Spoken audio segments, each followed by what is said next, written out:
Jeffrey Owens is here with us for the Executive Seminar and Conference on Taxation in Developing Countries.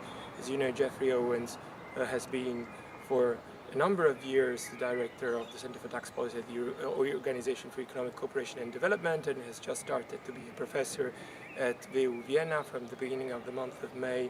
I have a couple of questions for Jeffrey, and I would like to ask Jeffrey, we're talking about developing countries, but in fact over these 3 days we've also been talking about the BRICS, and I think it's quite important to become aware of the dimension of the BRICS, not only from a political perspective but also from a tax perspective.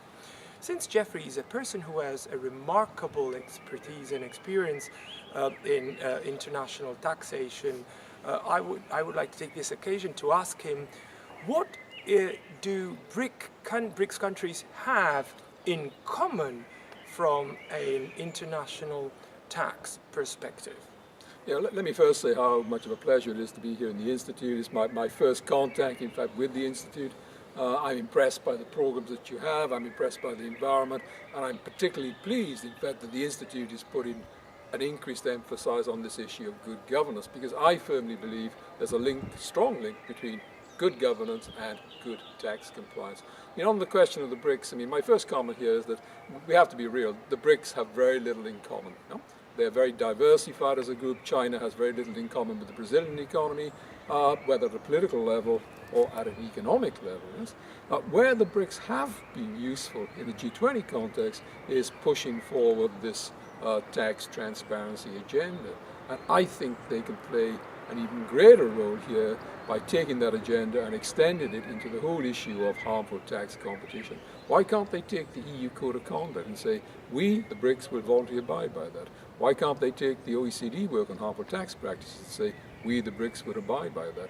That would send a very strong signal, I think, to the rest of the world, and would certainly help developing countries to perhaps say, yes, this is something that we want to do together. So there is a role for the BRICS. We have to be very careful in remembering that the BRICS do, in fact, represent quite a diverse group of countries. Thanks very much, Jeffrey. And what do you think of the Executive Seminar and Conference? What's your experience, over these 3 days? Well, I very much enjoyed it. I commend you on having a diversity of people. Too often, the meetings I've attended in my career, it's just government people there. It's important that government officials are aware of what is the current thinking in the academic world, and also the business world as well. So I think the mix of people that you have been very conducive to having a good debate on tax issues.